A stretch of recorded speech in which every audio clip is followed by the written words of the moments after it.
Դեկտեմբերի 16-ից 21-ը այցելեք իդեալ համակարգի ցանկացած խանութ սրահ ձեր ամանորյա հրաշքի հետևից։ Սալիկներ, սանկերամիկա, պաստառներ, ջերուցում, լամինատ, դռներ եւ ամեն ինչ ձեր բնակարանի վերանորոգման համար մեկ վայրից։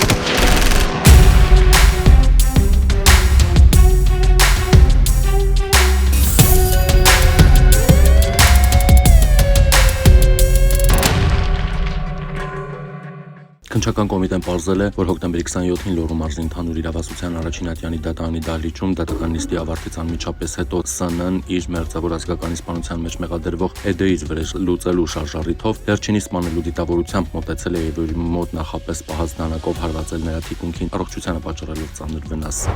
Արամասում եւ Զովաշենում 4 անձի սպանած անձը ճանաչվել է անմեղ սունակ։ Նրա նկատմամբ կիրառվել է անվտանգության միջոց բժշկական հսկողություն։ Ծափատաղում 3-ամյա երեխայի սպանության դեպքի առթիվ նախաձեռնված քրեական վարույթի նախաքննությունն ավարտվել է։ Քննչական կոմիտեն հայտնում է, որ երեխայի հայրը վրեժի շարժառիթով հոկտեմբերի 27-ին իր մերձավոր ազգական հանդիսացող անօգնական վիճակում գտնվող անչափահաս երեխային ապօրինաբար կյանքից զրկելու դիտավորությամբ Ծափատաղ բնակավայրին հարակից դաշտամիջյան հատվածում ձեռքերով կոկորդից սեղմելու եղանակով սպանել է նրան, ապա դիակը դաշտամիջյան տարբեր հատվածներում թաքցնելուց հետո տեղափոխել Ճամբարակ համայնքի Ջիլ բնակավայր տանող Խաչմերուկին հարակից դաշտամիջյան հատված, որտեղ նոյեմբերի 2-ին որոնողափրկարը աշխատանքների արդյունքում դիակը հայտնաբերվել է, հարուցվել է հանրային քրեական հետապնդում, ԱՕ-ն գալանավորվել է։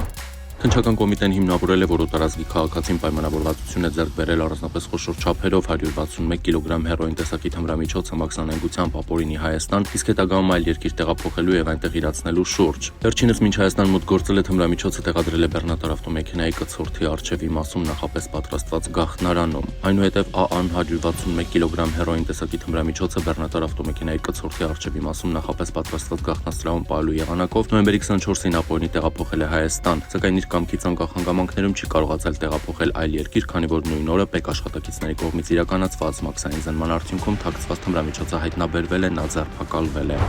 Դեկտեմբերի 11-ին հաղորդում է ստացվել, որ անգիտակից վիճակում բուժօգնության է տեղափոխվել Գավառի բնակիչ 20-ամյա մի երիտասարդ։ Պարզվել է, որ դեկտեմբերի 11-ին Գավառի Հացառատ թաղամասի ազատամարտիկների փողոցում բուժօգնության տեղափոխված երիտասարդը կենցաղային հարցերի շուրջ վիճաբանել է 21-ամյա եւ 28-ամյա համակարգացիների հետ, որի ընթացքում 28-ամյա երիտասարդը սուր կտրող ծակող առարկայով հարվածել է 20-ամյա երիտասարդին։ Դեկտեմբերի 12-ին հարուցվել է հանրային քրեական հետապնդում, դեկտեմբերի 13-ին 28-ամյա երիտասարդը ներկայացել է ոստիկանություն, նրան ենթարկել են տնային կալանքի։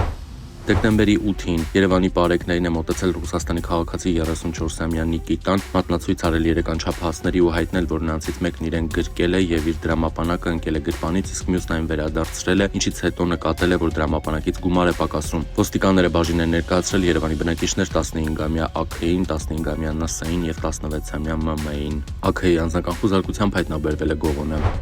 Դեկտեմբերի 13-ին անասնագողության վերաբերյալ հաղորդում է ստացվել, պարզվել է, որ Այնթափ գյուղի բնակիչ Տալար գյուղում գտնվող անասնագոմից գողացել են 30 գլուխ ոչխար, պատճառելով 2.5 միլիոն դրամի նյութական վնաս։ Պարզվել է, որ գողությունը կատարել է Երևանի բնակիչ 30-ամյա երիտասարդը։ Նա ներկայացվել է նախաքննական մարմին, գողոնի մի մասը հայտնաբերվել է։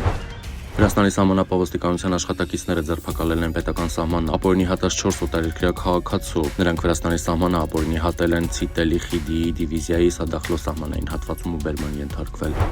Դեկտեմբերի 5-ին չվերթի ժամանումից հետո Զվարթնոց օդանավակայանում ձերբակալվել է Երևանի բնակիչ 44-ամյա մի տղամարդ, որը հուլիսի 19-ից հետախուզվում էր հարկերը, турքերը կամ այլ վճարները չվճարելու մեղադրանքով։ Նոյեմբերի 27-ին տեղեկություններ են ստացվել, որ գյումրեցի մի տղամարդ իր մոտ եւ մեքենայում ապօրինի պահում եւ այդ օրն էլ Հրազդան քաղաքում տեղադրելու միջոցով իրացնում է թմրանյութ։ 35-ամյա գյումրեցին հոր եւ կնոջ հետ հայտնաբերվել է, քաղաքի տարբեր հատվածներում տեղադրել են թմրանյութով փաթեթներ, հեռախոսով լուսանկարել դրանք։ Խուզարկվել է նրա Մերսեդեսը, սրահում հայտնաբերվել է թմրանյութով եւս 20 փաթեթ։ Դեկտեմբերի 16-ին Վանաձոր Ստեփանավան ավտոճանապարհին բախվել են Լոռու մարզի բնակիչներ 52-ամյա Արտավազդի վարած Toyota Land Cruiser մակնիշի եւ 55-ամյա Հովիկի վարած Jeep մակնիշի ավտոմեքենաները։ Վարորդները եւ Jeep-ի ուղևոր Լոռու մարզի բնակիչ 49-ամյա Սուսաննան տեղափոխվել են հիվանդանոց։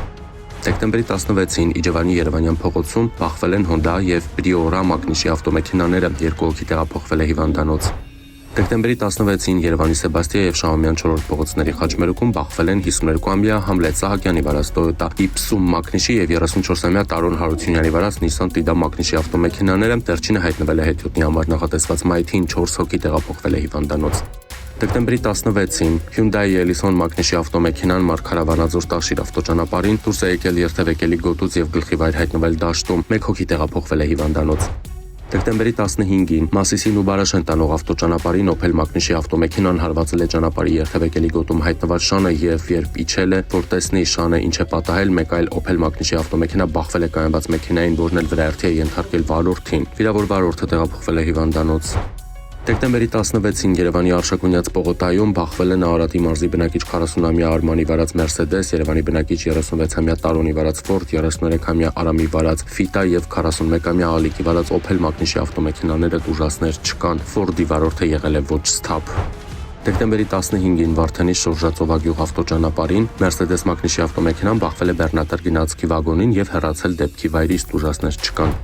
Դեկտեմբերի 16-ին Երևան-Սևանի Ջավան ավտոճանապարհին Դիլիջանի վարչական տարածքում բախվել են Toyota Tundra մակնիշի եւ Icar մակնիշի ավտոմեքենաները ուժասներ չկան։